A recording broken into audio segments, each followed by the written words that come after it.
Khamenei మృతితోని Pakistan అట్టుడుకుతుంది. ఆందోళనల్లో దాదాపు 30 మంది మృతి చెందారు. ఇటు కరాచీలోని అమెరికా కాన్సులేట్ని ముట్టడి చేశారు. రాళ్ళు కర్రలతో బీభత్సం సృష్టించారు వందలాది మంది ఆందోళనకారులు. ఇటు పోలీసులకు అలాగే నిరసనకారులకు మధ్య ఘర్షణ జరిగింది. ఇటు కరాచీలో జరిగిన కాల్పుల్లో ఇప్పటిదాకా 12 మంది మృతి చెందారు. ఇటు ఘర్షణల్లో 4 పోలీసులకు సైతం గాయాలయ్యాయి. ఇస్లామాబాద్లో ప్రస్తుతానికి 144 సెక్షన్ని అమలు చేస్తున్నారు. ఇటు కరాచీ, లాహోర్ అలాగే పేషావర్లోని అమెరికా కాన్సులేట్స్ వద్ద ఇంకా ఆందోళనలు జరుగుతూనే ఉన్నాయి. దానికి సంబంధించిన విజువల్స్ని మనం చూస్తున్నాం. ఇటు కాన్సులేట్ని టార్గెట్ చేసుకుంటూ ఆందోళనకారులు అక్కడికి చేరుకున్నారు. మనం చూడొచ్చు, పరుగులు తీస్తున్నారు. కాల్పులు జరుగుతున్న సమయంలో పరుగులు తీస్తున్నారు. సో మొత్తం మీద ప్రతి ఒక్కరి చేతిలో మనం చూస్తే కనుక ఇటు కర్రలు, రాళ్ళు, ఏదో ఒక రకమైన ఒక ఆయుధాన్ని పట్టుకొని వాళ్ళు కాన్సులేట్ని అటాక్ చేసే ప్రయత్నం చేశారు. గన్స్ కూడా వాడుతున్నారు. చూడండి, మన రైట్ సైడ్ బాక్స్లో మనం చూస్తున్న విజువల్లో చూడొచ్చు, ఒక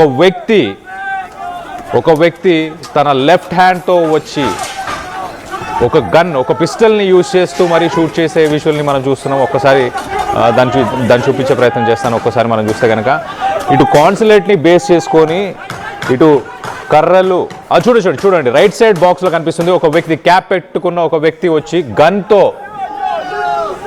షూట్ చేస్తున్నాడు. సో మొత్తం మీద ఇటు రాళ్ళు కర్రలతో అలాగే కొంత వెపన్స్ని కూడా తీసుకొని వెళ్ళి కాన్సులేట్ని అటాక్ చేస్తున్న విజువల్స్ని చూస్తున్నాం. కింద రైట్ సైడ్ బాక్స్ విజువల్లో మనం చూడొచ్చు చాలా క్లియర్. కాన్సులేట్కి సంబంధించిన ఎంట్రన్స్ దగ్గర కొంత బ్యారకేడ్స్, కొంత సిమెంట్ స్ట్రక్చర్స్ వీటన్నిటిని పెట్టుకొని లోపలికి రాకుండా అడ్డుకునే ప్రయత్నం చేస్తున్నారు. మొత్తానికైతే అక్కడ క్షతగాత్రులు, ఈ దాడుల్లో గాయపడిన వ్యక్తిని కూడా వాళ్ళు పక్కకు తీసుకెళ్లే ప్రయత్నం చేసే విజువల్స్ని మనం చూస్తున్నాం. భారీ ఎత్తున ఇటు పేషావర్ అలాగే ఇస్లామాబాద్, ఇటు కరాచీ అలాగే లాహోర్, ఈ సిటీస్లో ఉన్న కాన్సులేట్ని టార్గెట్ చేశారు. ఈ సిటీస్లో ఉన్న కాన్సులేట్ని ఇప్పటికీ అక్కడ ఆందోళనలు కంటిన్యూ అవుతూనే ఉన్నాయి. కింద రైట్ సైడ్ బాక్స్లో మనం చూస్తున్నాం, ఒక వ్యక్తిని 3 వ్యక్తులు తీసుకెళ్లే ప్రయత్నం చేస్తున్నారు, గాయపడ్డ వ్యక్తులని. సో మొత్తానికైతే ఇటు ఖమేనీ మృతికి రియాక్ట్ అవుతూ ఇటు పాకిస్తాన్లో ఉన్న వ్యక్తులు, అక్కడ ఉన్న ప్రజలు, అక్కడ ఉన్న కొన్ని సంస్థలకు సంబంధించిన వ్యక్తులు, ప్రజలు, వీరందరూ కూడా ఇటు అమెరికన్ కాన్సులేట్స్నే టార్గెట్ చేసుకుంటూ ఈ దాడులను అయితే చేస్తున్నట్టు తెలుస్తుంది. మొత్తానికైతే ఈ దాడుల్లో ప్రస్తుతానికి సుమారు ఒక 30 మంది చనిపోయారు. ఆ ఆందోళనలు ఇంకా కంటిన్యూ అవుతున్నాయి. ఇటు పోలీసుల మధ్య అలాగే ఇటు అమెరికన్ కాన్సులేట్లో ఉన్న అమెరికన్స్ మధ్య దాడులు జరుగుతున్నాయి. ఒకరిపై ఒకరు పరస్పరం కాల్పులు జరుగుతున్న సిచ్యువేషన్ని మనం చూస్తున్నాము. సో మొత్తం మీద గతంలో కూడా ఇటు అమెరికన్ కాన్సులేట్ని ఇటు పాకిస్తాన్లో టార్గెట్ చేయడం ఆనవాయితీగా మారిపోయింది. ఒకప్పుడు ఒక వాక్-ఇన్ ఆఫీస్ లాగా అమెరికన్ కాన్సులేట్స్ పాకిస్తాన్లో ఉండేవి. కానీ అదంతా ఒక్కసారిగా మారిపోయింది. ఎప్పటి నుంచి మారిపోయింది ఒకసారి దానికి సంబంధించిన డీటెయిల్స్ కూడా చెప్పే ప్రయత్నం చేస్తా. 1995లో మొదటగా ఇటు అమెరికన్స్ కాన్సులేట్కి సంబంధించిన ఇటు సిఏఏకి సంబంధించిన వ్యక్తి, అలాగే మరి కొంతమంది వ్యక్తులు, కాన్సులేట్కి సంబంధించిన స్టాఫ్ అందరూ కూడా ఒక బస్సులో ప్రయాణిస్తున్న సమయంలో 1995లో 1995 కొంతమంది హెవీలీ ఆర్మ్డ్ గన్మెన్, సో పాకిస్తాన్కి సంబంధించిన మిలిటెంట్స్ కొంతమంది ఆ బస్సును టార్గెట్ చేసి ఆ బస్సుని అటాక్ చేయడంతో 2 అమెరికన్స్ చనిపోయారు 1995లో. దాంట్లో ఒక సిఏఏకి సంబంధించిన ఒక అఫీషియల్, అలాగే కాన్సులేట్లో వర్క్ చేస్తున్న మరొక అఫీషియల్, వీరిద్దరు కూడా ఆ 1995కు సంబంధించిన అటాక్లో చనిపోయారు. 1995 అటాక్లో చనిపోయిన తర్వాత అమెరికా చాలా సీరియస్గా తీసుకుంది. పాకిస్తాన్ మిలిటెంట్ గ్రూప్స్ ఉన్నాయి, వాటి వల్ల థ్రెట్ ఉంది అన్న ఉద్దేశంతో ఆ కాన్సులేట్ బిల్డింగ్స్ని కొంత రీస్ట్రక్చర్ చేసే ప్రయత్నం చేశారు. దాని తర్వాత 2002లో మరొక భారీ విధ్వంసాన్ని సృష్టించారు ఈ మిలిటెంట్ గ్రూప్స్, పాకిస్తాన్కి సంబంధించిన మిలిటెంట్ గ్రూప్స్. 2002లో ఇటు ఫెర్టిలైజర్లో వాడే అమోనియాని ఒక ట్రక్ నిండా నింపి ఆ ట్రక్కును తీసుకొని డైరెక్ట్గా కాన్సులేట్కి సంబంధించిన ఎంట్రన్స్ గోడల్ని గుద్దేశారు. దానివల్ల దాదాపు 10 ఫుట్ హోల్ ఇటు గోడకి భారీ విధ్వంసం జరిగింది. అలాగే ఈ బ్లాస్ట్లో ఒక్కసారి ఒకసారి కాన్సులేట్ దగ్గర సిచ్యువేషన్ ఎలా ఉందో ఒకసారి ఆ విజువల్స్ ఒకసారి చూసే ప్రయత్నం చేద్దాం.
రైట్, మనం చూడొచ్చు కాన్సులేట్కి సంబంధించిన ఇమేజెస్ ఆ వీడియోస్లో చూస్తున్నాం చాలా క్లియర్గా. కొంతమంది వ్యక్తులు పిస్టల్స్ని తీసుకొచ్చి అక్కడ ఉన్న స్టాఫ్ని కాల్చే ప్రయత్నం చేస్తున్నారు.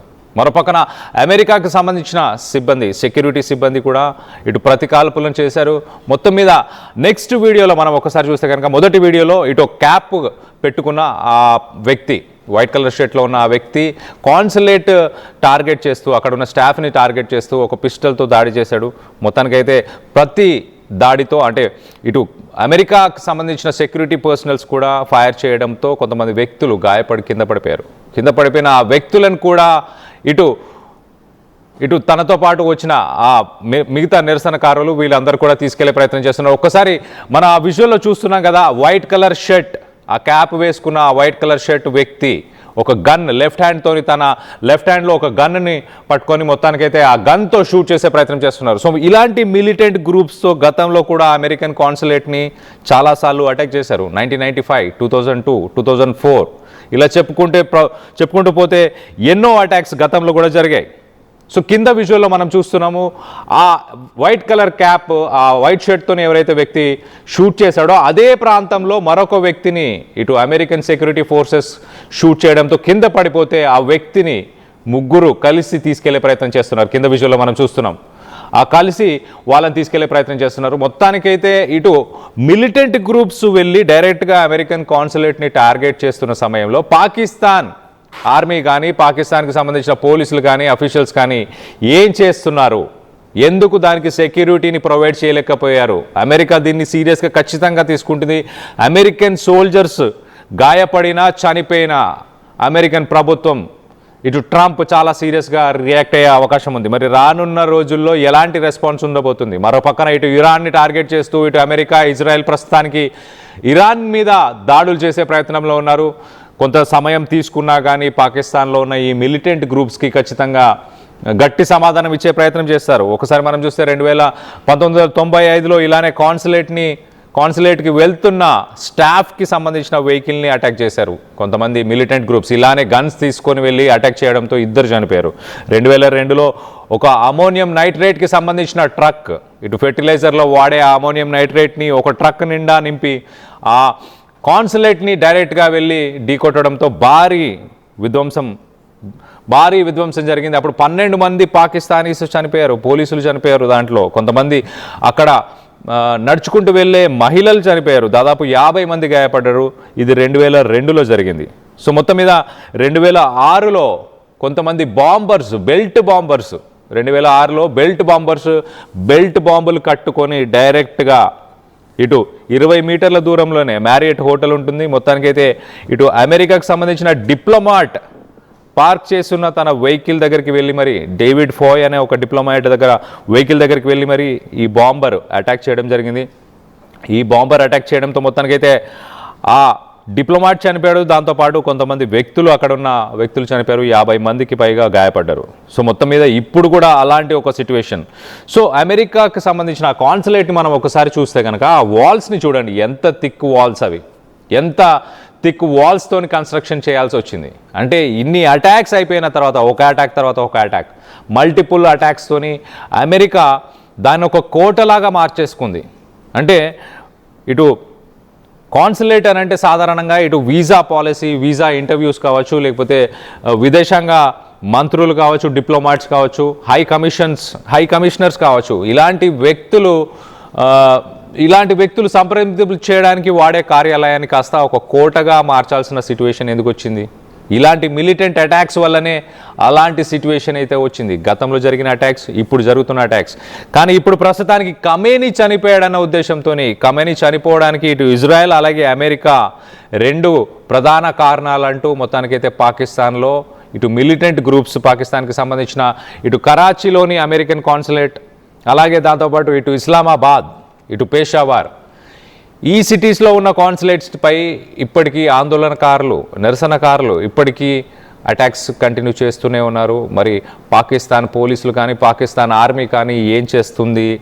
దీనికి సంబంధించి ఒకసారి మనం విజువల్స్లో చూస్తున్నాం చాలా క్లియర్గా. ఇటు వ్యక్తులు లోపలికి వెళ్ళే ప్రయత్నం చేశారు, గుంపులుగా వందలాదిగా ఇటు అటాక్ చేస్తున్నారు. ఆ పరిసర ప్రాంతాల్లో పాకిస్తాన్కి సంబంధించిన పోలీసులు కానీ, ఆర్మీ కానీ ఎక్కడ కనిపించట్లేదు. సో అమెరికాకి సంబంధించిన అమెరికన్ సోల్జర్స్ కొంత ఆ కోట లోపల ఉండి వాళ్ళు రక్షించుకునే ప్రయత్నం చేస్తున్నారు. రైట్ సైడ్ పైన విజువల్లో మనం చూస్తున్నాం. ఇటు మిలిటెంట్ గ్రూప్కి సంబంధించిన వ్యక్తులు యథేచ్ఛగా ఇటు ఆయుధాలని తీసుకెళ్ళి, వెపన్స్ని తీసుకెళ్ళి యథేచ్ఛగా అటాక్ చేస్తున్నారు. అసలు ఒక్కసారి ఆ విజువల్ చూసే ప్రయత్నం చేద్దాం. కాల్పుల మూతలు ఎలా ఉన్నాయి చూడండి, ఇరువైపుల నుంచి, ఇటు అమెరికన్ కాన్సులేట్ లోపల నుంచి, అలాగే ఇటు నిరసనకారుల నుంచి కంటిన్యూస్గా గన్ ఫైరింగ్స్. మనం ఒక్కసారి ఆ విజువల్ చూసే ప్రయత్నం చేద్దాం.